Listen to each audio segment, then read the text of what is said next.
ईश्वरी कृपा यहाँ जागृत है और हम सब एकता के साथ भगवान बाबा हनुमान जी व महान त्यागी बाबा जुमदो जी को प्रणाम करेंगे। भगवान बाबा हनुमान जी को प्रणाम। महान त्यागी बाबा जुमदेव जी को प्रणाम। परमात्मा एक। भगवत प्राप्ति के लिए निष्काम कर्मयोग साधने के लिए परम पूज्य परमात्मा एक सेवक मंडल वर्धमान नगर नागपुर की ओर से हम सबके सदगुरु महान त्यागी बाबा जुमदो जी के आदेश अनुसार आज ग्राम डोंगरला इस ग्राम में खोजागिरी निमित्त एक भगवत की स्पेशल चर्चा बैठक शुरू है। इस चर्चा बैठक में बुद्धि के दाता, सृष्टि के विधाता स्वयं भगवान बाबा हनुमान जी यहाँ उपस्थित। आपको मेरा प्रणाम। हम सबके सदगुरु महान त्यागी बाबा जुमदो जी यहाँ स्वयं उपस्थित। आपको मेरा प्रणाम। हमारे आई वाराणसी आई यहाँ स्वयं उपस्थित। आपको मेरा प्रणाम। चर्चा बैठक के अध्यक्ष और परम पूज्य परमात्मा एक सेवक मंडल वर्धमान नगर नागपुर के माजी सचिव साहब विठल साहब सिरसागर जी यहाँ उपस्थित। आपको मेरा प्रणाम। उसी प्रकार चर्चा बैठक के उद्घाटक महोदय परम पूज्य परमात्मा एक सेवक मंडल वर्धमान नगर नागपुर के वर्तमान संचालक महाकालकर साहब, आपको मेरा नमस्कार। उसी प्रकार संचालन करनारे संजय भाऊ सरनागत, आप बहुत बहुमूल्य आप संचालक कर, आपको मेरा नमस्कार। उसी प्रकार यहाँ प्रमुख अतिथि में परम पूज्य परमात्मा एक सेवक मंडल वर्धमान नगर नागपुर के माजी सचिव साहब मेहर साहब, आपको मेरा नमस्कार। उसी प्रकार परम पूज्य परमात्मा एक सेवक मंडल वर्धमान नगर नागपुर के माजी उप कोषाध्यक्ष साहब वैद्य सर, आपको मेरा नमस्कार।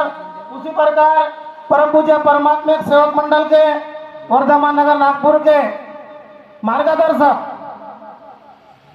नंदनकर साहब, आपको मेरा नमस्कार। उसी प्रकार परम पूज्य परमात्मा एक सेवक मंडल वर्धमान नगर अंतर्गत सभी मार्गदर्शक मेसराम सर, चौधरी गुरु जी, उसी प्रकार रवि भाऊ राउत, रवि भाऊ जी गावदाने, उसी प्रकार डॉक्टर साहब गुरबेले जी, उसी प्रकार जोगी भाऊ और सभी नागपुर से आए हुए कोपारे भाऊ, टाले भाऊ, पटले भाऊ और सभी परम पूज्य परमात्मा एक सेवक मंडल वर्धमान नगर नागपुर के अंतर्गत सभी मार्गदर्शक, सभी कार्यकर्ते, सभी सेवक सेविका व बच्चे, आप सभी को मेरा नमस्कार जी। नमस्कार जी।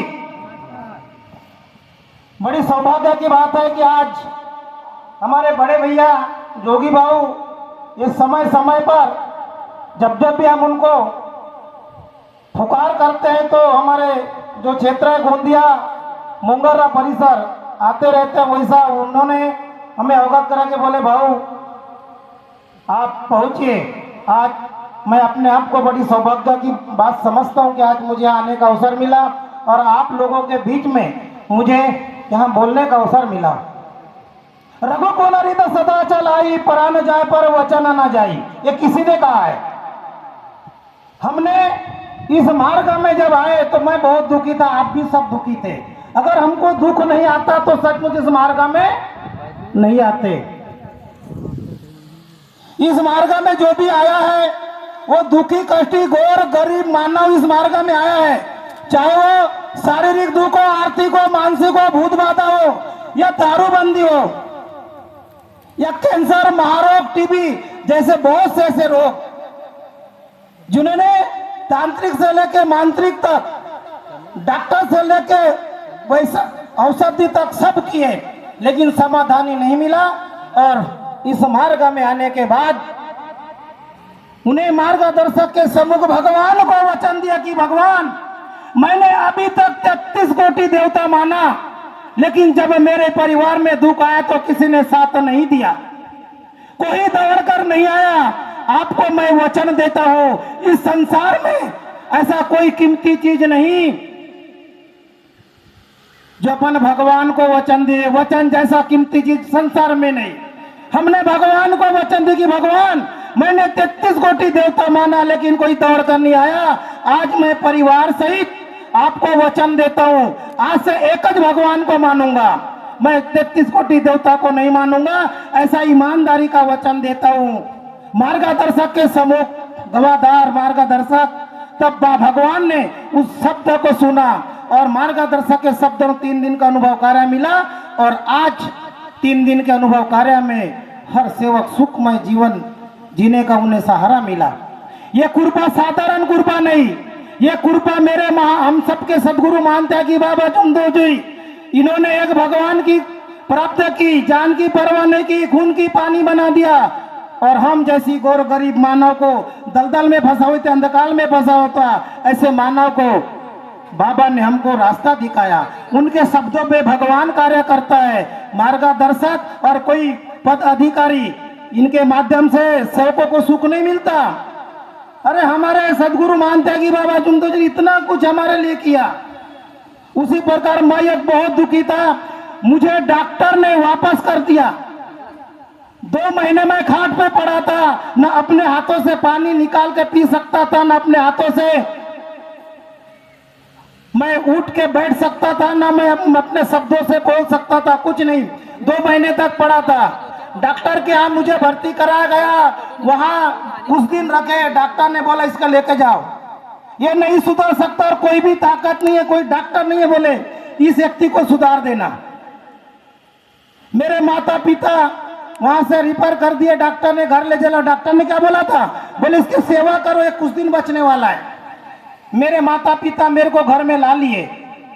उसी वक्त 4 बजे की समय की बात है, खाट से उतारने ही वाले थे, उतने में एक सेविका देखने आई। उसने बोले हमारा भांजा, हमारी मामी है, वो बोले हमारा भांजा को देखने जाएंगे। वो जैसी दरवाजा के पास खड़ा हुआ, उसी वक्त उन्होंने बोले रुको, हमको भांजा को देखने दो। जैसा भांजा को देखा उसी समय बोले एक परमात्मा का मार्ग है, इसमें अच्छे से अच्छे दुख दूर हो जाता है। आप इस अगर मार्ग में आते हो तो हमारा भांजा अच्छा हो जाएगा। मेरे माँ बाप बोले हम इस मार्ग में नहीं आते क्योंकि इसमें माता पिता फेंकना पड़ता है। मेरा पिताजी बोले मैं दारू नहीं छोड़ सकता, माता पिता नहीं फेंक सकता, लेकिन हमारे यहाँ हमारी अर्धांगिनी जब जी हमारी सेविका, वो बोले मैं इस मार्ग में आऊंगा। उसी वक्त मेरे मार्गदर्शक का नाम पतिराम से गुरुबेले मुंगर्रा, मेरे गांव से 7 किलोमीटर दूर, बोले अपन इस मार्ग में आएंगे। उसी वक्त उस सेविका ने तीर्थ बना के दिया, अगर आप इस बोर्ड का बटन को चालू करो तो 1 सेकंड लगता है बल्ब चालू होने के लिए। इस मार्ग में मेरे महान त्यागी बाबा जुमदो जी की महान ऐसी शब्द का हाथ ना पाओ, एक करे औषधि तो एक करे घाव। उन्होंने जब मुझे तीर्थ बना के दिया तो मैं 2 महीने से खाट में पड़ा था, ना उठ सकता था, ना बैठ सकता था, ना पानी पी सकता था, ना मैं बोल सकता था। जैसा तीर्थ बना के दिया मेरे मुंह में डाले, मैं 5 मिनट में खाट से उठ के बैठ गया और घूमना चालू कर दिया।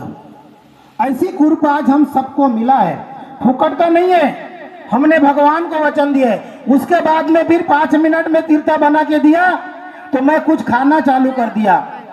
उसके बाद फिर तीर्थ बना के दिया तो मेरे शब्द बोलना चालू कर दिया। मुझे उसी वक्त उसी पल सफलता मिली और मुझे बंडी में मुंगर्रा ग्राम में लाश जैसे सकोली में लेके जाते हैं वैसा लेके गए। मुंगर्रा में 4 लोग सकोली में लेके गए मार्गदर्शक के घर में, और मार्गदर्शक का शब्द निकला, मैंने अब भी बोला शब्द में कि शब्द का हाथ न पाओ, एक करे औषधि तो एक करे घाव।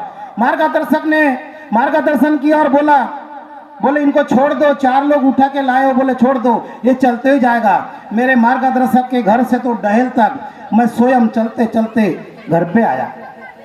मेरे गांव में जब लाए तो मुझे पाल की झोपड़ी बना के रख दिए। बहुत बड़ा मकान था, बहुत अच्छे थे। जब पाल की झोपड़ी बने सुबेरे मेरे माँ बाप मार्ग में नहीं आए, मेरे को झोपड़ी में रख दिए। सुबेरे 4 लोग देखने आए, बोले मरा क्या बचा।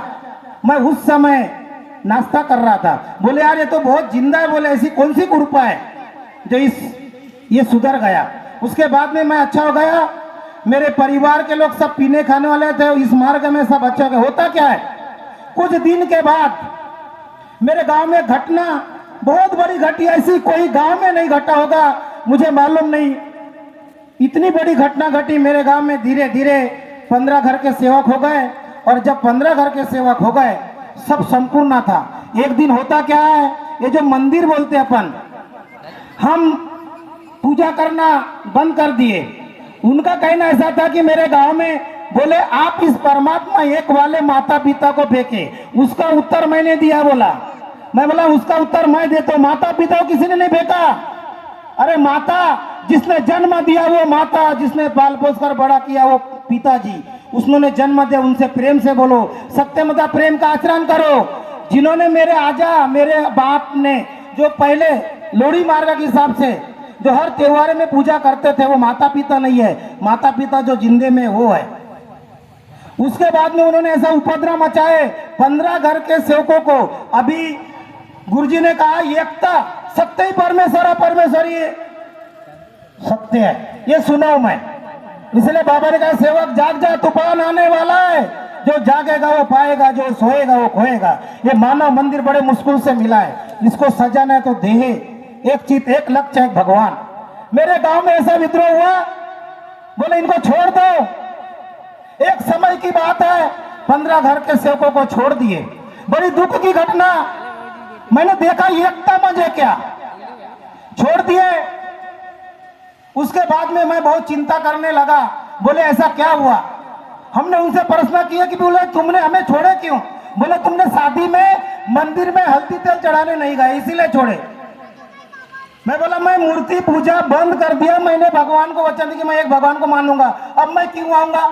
नहीं, बोले तुम लोग इस मंदिर में आके पूजा करो। मैं बोला नहीं आता, इसीलिए हम तुमको छोड़ दिए, बहिष्कार कर दिए। पानी पीना बंद, गाय डोर छोड़ना बंद, सेवकों को काम में बुलाना बंद। देखो घटना क्या है। धन्य वो महान त्यागी बाबा जुमदो जी जैसी सदगुरु हमको मिला। आप जोत लेके, जोत या क्या बोलते हैं, पैसे लेके पूरे देश में ढूंढोगे संसार में तो ऐसी गुरु नहीं मिलेगा। मेरे बाबा ने ये नहीं कहा कल्याण हो, मेरे बाबा ने ये नहीं कहा कि आशीर्वाद नहीं दिया, कर्म करो फल की चिंता मत करो, फल देने वाला हुआ है। ऐसा 6 दिन घटना घटी। 6 दिन ना कोई बोलते थे, ना कोई पानी, ये बोरिंग का पानी नहीं भरने देते थे, कुएं का पानी नहीं भरने देते थे, हमारे साथ बोलते नहीं थे, हमको काम में बुलाते नहीं थे और किसी के यहाँ काम में जाते नहीं थे। बड़ी दुर्घटना। हम 15 घर के रह गए। एक दिन होता क्या, हमने भगवान से विनती, भगवान इसका न्याय का दाता आप हो बाबा, हम तो आपके चरणों में मर गए हैं, हम तो मरे हुए, इसका न्याय करने वाले आप हो। गोंदिया, छोटा गोंदिया में सम्मेलन था। उस समय मैंने देखा परम पूज्य परमात्मा एक सेवक मंडल, वो मैंने अपने नजदीक से देखा मंडल, और मंडल के प्रतिनिधि होता क्या है वो मैंने देखा। 11 लोग थे, खापरे साहब सचिव थे, वाक साहब अध्यक्ष थे। मुझे इस मार्ग में आया हूं 21 बरस हो गए, मैं इस मार्ग में मार्गदर्शक हूं 21 बरस।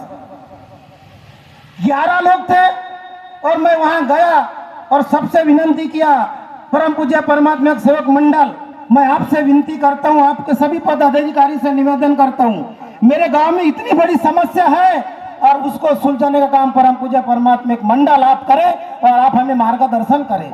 मैंने उनसे विनती किया, उन्होंने इस शब्दों का मान रखा और 11 के 11 परम पूज्य परमात्मा एक सेवक मंडल के पद अधिकारी मैंने उस दिन देखा। उस दिन से आज तक मैंने देखा, ऐसा मुझे नजारा नहीं आया। परम पूज्य परमात्मा एक सेवक मंडल के पद अधिकारी 11 लोग थे और उस समय मदन कर साहब भी था, संचालक था उस समय। 11 लोग मेरे गांव में आए, सरपंच साहब के पास गए, पुलिस पटेल के पास गए और उन्होंने कार्यक्रम रखे और उन्होंने उस गांव में समझौता किए, उसको बोलते हैं एकता। वो मैंने जिंदगी में एकता देखा हूं। समझौता किया, बैठक हुई उस गांव में। बैठक होने के बाद में, बहुत बड़ा गांव है, मान गए, उन्होंने समझाए। ऐसी नौबत आई, समझौता हो गई, लेकिन नियम बन गए वहां। नियम, तुम अपना काम करो, हम अपना काम करेंगे, कोई किसी के पास अवहेलना नहीं करेगा। लेकिन ऐसे सब हमारे नियम बन गए। उस नियम में हमने मानना था कि कुकड़े साहब ने एक शब्द बोल दिया, हमने बोले कुकड़े साहब आप जो शब्द बोले आप संचालक हो, संचालक हिसाब से वो शब्द नहीं बोलना चाहिए था।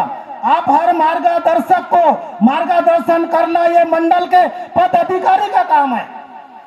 सबको एक सूत्र में बांध के रखना परम पूज्य परमात्मा सेवक मंडल का प्रतिनिधि का काम है।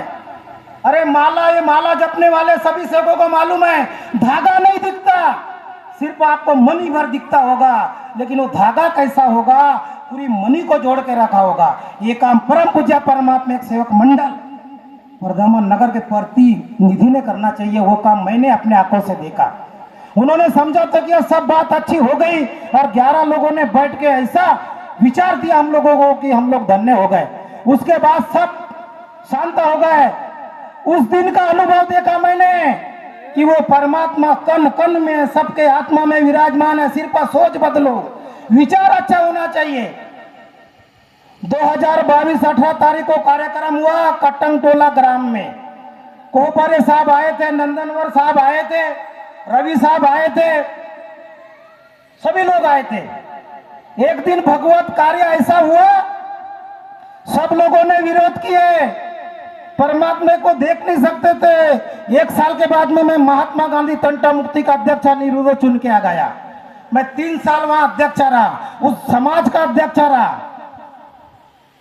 फर्क नहीं पड़ा। लेकिन जिस दिन ये कार्यक्रम हुआ, हमने किसी को नहीं बोले गांव में कि परमात्मा कार्यक्रम में आपको आना, किसी को निमंत्रण नहीं दिए।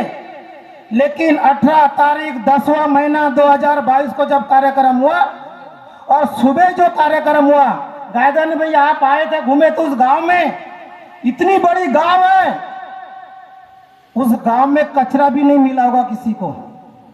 हमने नहीं किए, पूरे गांव मिलकर किए। गायदानी भैया के यहाँ भाभी